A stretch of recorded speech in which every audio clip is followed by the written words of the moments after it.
Right. ఇక తెలంగాణలో జనసేన పవన్ కళ్యాణ్ చాలా స్పష్టంగా చెప్పేశారు. ఈ మధ్య జరిగిన కొన్ని పరిణామాల నేపథ్యంలో పవన్ కళ్యాణ్ చాలా అగ్రెసివ్ గా రియాక్ట్ అయిన పరిస్థితి జూబ్లీ హిల్స్ లోని తన నివాసం దగ్గరే. అంటే ఆ రోజు తెలంగాణ ఆవిర్భావ దినోత్సవం జూన్ 2 ఒక సభకు కూడా ప్లాన్ చేశారు గచ్చిబౌలిలో.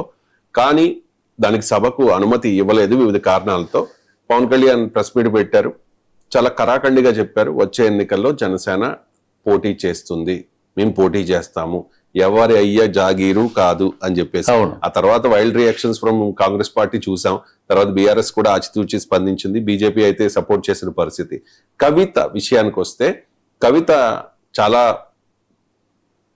అంటే దేశద్రోహం కేసు పెట్టాలి పవన్ కళ్యాణ్ మీద. ఎందుకంటే తెలంగాణ విభజన తీరు నచ్చలేదు, తెలంగాణ ఏర్పాటును మేము వ్యతిరేకించలేదు అని చెప్పి పవన్ కళ్యాణ్ చెప్పారు.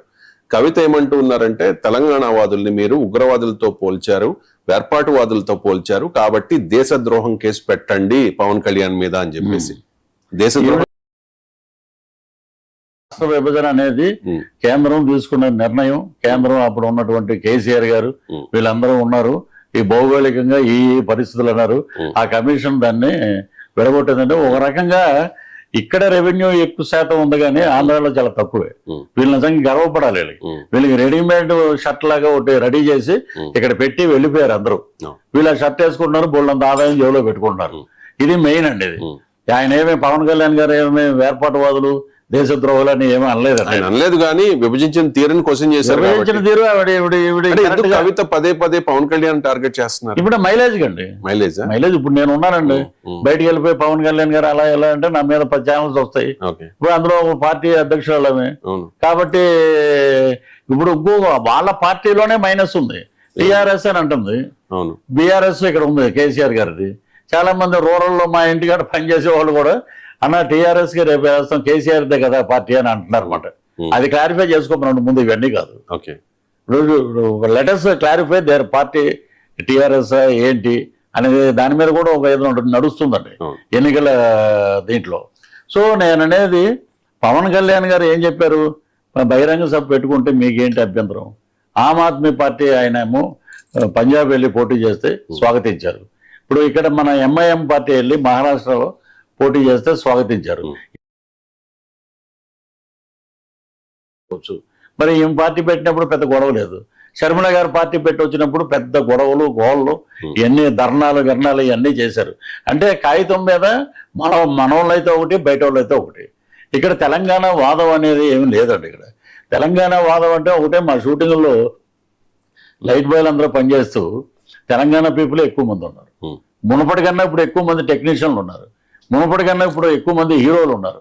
అందరూ ఒకటే దండం పెడుతున్నారు. మళ్ళీ ఏం గొడవ చేస్తుందో, మాకు భోజనం లేకుండా పోద్ది, ఎందుకన్నా ఇవన్నీ అని వాళ్ళే అంటున్నారు. ఇక ఇప్పుడు మాట్లాడే మాటలు మీరు ఇక్కడ ఉండకూడదు వెళ్ళిపోండి అంటే నాకు అర్థం కావట్లేదండి అసలు. ఇక్కడ అమ్మ మేము మీ తెలంగాణ గౌరవిస్తాం, మీ తెలంగాణలో బతికాం, మీ తెలంగాణలో భోజనం చేస్తాం, మీ నీరు తాగుతాం. అల్లూరి సీతారామరాజు సినిమా అయిపోయింది అన్నమాట. బ్రిటిష్ వాళ్ళు మీరు వెళ్ళిపోండి ఎక్కడి నుంచి, ఇది మాది అని అంటే సీతారామరాజు గారు ఎలా సమాధానం చెప్పారో అలాగా సమాధానం అయితే చెప్పట్లేదండి. కవిత అంత అగ్రెసివ్ గా పవన్ కళ్యాణ్ మీద మీ పార్టీ మీద కామెంట్స్ చేస్తూ ఉన్నా కూడా మీ పార్టీ నాయకులు ఎందుకు రెస్పాండ్ అవ్వట్లేదు అంటే, ఎందుకంటే మేము చాలా జాగ్రత్తగా ఇప్పుడు మా మేనిఫెస్టోని జనాల్లో తీసుకెళ్ళాలి. ఇంకొకటి అర్థం అవ్వట్లేదండి, పార్టీ అధ్యక్షులు జనసేన అధ్యక్షులు పవన్ కళ్యాణ్ గారు ఇక్కడ ఏంటి నిన్న కూడా చెప్పాడు ఆయన, తెలంగాణకి సంబంధించిన వ్యక్తినే ముఖ్యమంత్రిగా మేము అనౌన్స్ చేస్తాం, తెలంగాణ నాయకులనే మేము ఇక్కడ కార్పొరేటర్లుగా. తెలంగాణ పోటెత్తిన జనం అండి. అసలు ఆ జనంలో లోపలికి వెళ్ళి మళ్ళీ బయటికి రావటం కూడా చాలా కష్టమైంది. ఇప్పుడే ఇలా ఉందంటే పార్టీ ఆఫీస్ పెట్టంగానే రేపు ఆయన తిరిగిందంటే ఇక్కడ జనసేన నాయకులు వస్తారు, వాళ్ళు ఆల్టర్నేటివ్ చూసుకుంటున్నారు సార్. ఇప్పుడు అక్కడ తమిళనాడులో అన్నాడీఎంకే డిఎంకే మధ్యలో విజయ్ వచ్చాడు, ఇక్కడ కూడా అదే బాటలో జరుగుద్ది. మాకు గౌరవప్రదమైన సంఖ్యను గెలుచుకుంటుంది జనసేన తెలంగాణ. రైట్. ఇక అంటే ఇప్పటికే 3 పార్టీలు ఉన్నాయి, Bharatiya Janata party, BRS party, Congress party. BJP అయితే చాలా ఫోకస్ చేస్తోంది తెలంగాణలో అధికారంలోకి రావడానికి. ఎందుకంటే రీసెంట్ గా జరిగిన అన్ని ఎన్నికల్లో కూడా భారతీయ జనతా పార్టీ గెలిచిన పరిస్థితి. కోల్కతా అవ్వచ్చు, వెస్ట్ బెంగాల్ అవ్వచ్చు, మహారాష్ట్ర, హర్యానా,